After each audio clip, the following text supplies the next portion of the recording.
Corrine Maury here. On Thursday, April 18th, the Regional District of Central Kootenay, RDCK, had a board meeting, and on the agenda of that board meeting was voting whether or not to implement the Climate Action Plan. Now, I just want to say that this was a culmination of a year's worth of what I can only describe as the best example of the democratic process that I have ever seen. So what do I mean by that? A year ago, the RDCK was about to vote through the Climate Action Plan, and 60 people from the public showed up at the meeting and said, "You have not done due process. There is a legal requirement for public consultation that has not occurred." As a result, the RDCK had to delay their vote, and over the last year, the public was introduced to many town halls, information sessions, webinars that were all created to allow the public to discuss and work through all of the components of this plan. The overall result was the public had to learn how to engage and discuss on topics that there are a spectrum of opinions and viewpoints. So the RDCK was actually able to compile the data that they received through all this consultation. And wouldn't you know it, the majority of us all came with the same value system. We wanted our water protected. We want our watersheds protected. We want to make sure that there is a good emergency plan in place to protect our forests in the case of wildfire. We want our agriculture supported. We need to increase public transportation, and we need to protect our agriculture. Amazingly, there was a lot of common ground among the population. Some of the climate action plan ideas actually rated really low on the value system of the public.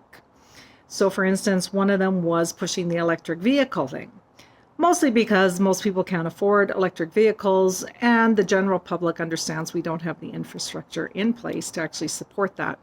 Another one is the organic composting facility in Salmo. So we're going to drive around and pick up everybody's compost and drive it 2 hours away. It sort of seemed to defeat the purpose of reducing carbon emissions. These were all actually legitimate challenges. By and large, feedback from the community was that the communication in the Climate Action Plan was confusing, difficult to understand. It didn't really give us specific guidelines on what was achievable. Board directors noted that there was no way to track the money that was being spent, and the overall presentation of the Climate Action Plan was actually kind of deficient in terms of clearly explaining what the purpose was. So I'm going to just show you a few shots of the day at the regional district so that you can just see what it's like at a board meeting. Are you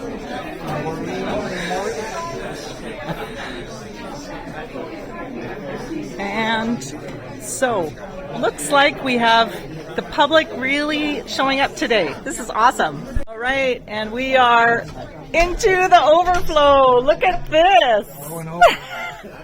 Sorry, nice. Perfect.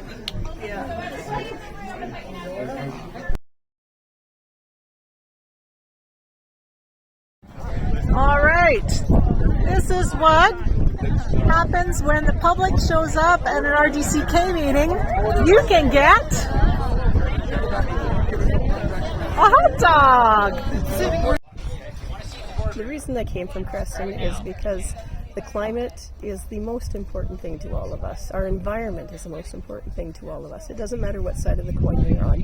Everybody wants clean air, clean water, and clean earth. But it's got to be done in a sustainable way. And right now, the Climate Action Plan as it stands, is not in a sustainable way.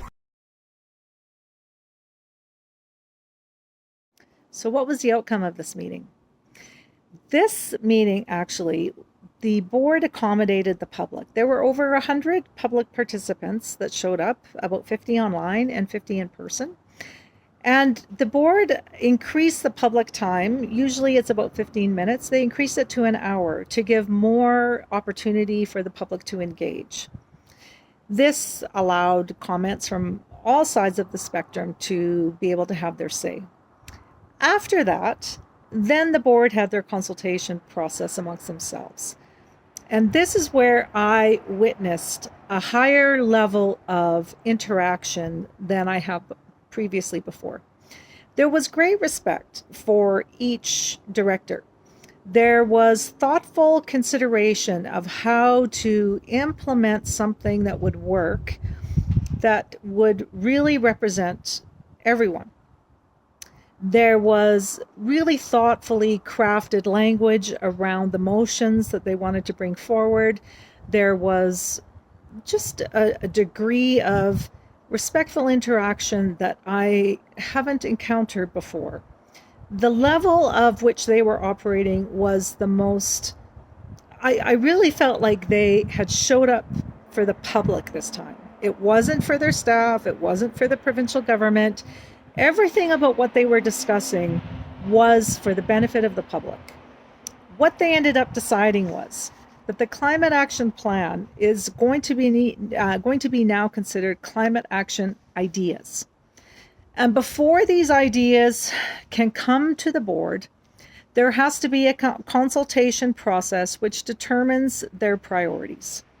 Once it comes to the board, it has to be practical, it has to be fiscally feasible, there has to be a business case in place prior to proceeding, and funding should be ideally provided by the polluter superfunds, not the public. So what this means is there are no longer going to be ideas implemented that cannot be tracked, that they're actually producing anything effective, that are costing the taxpayer too much, that are not accountable, that are not achievable. And so they have decided to make sure that there is stricter eyes on anything to do with climate action, that it is actually going to be something that is productive for the public. I loved watching this process. I thought it was amazing that the public was able to engage so much over the last year and learn how to interact with each other on really challenging concepts and honestly really strong emotional points. But here we are all working together, and we actually, for the most part, really have the same values. So I was really happy to see that. And that's your down low.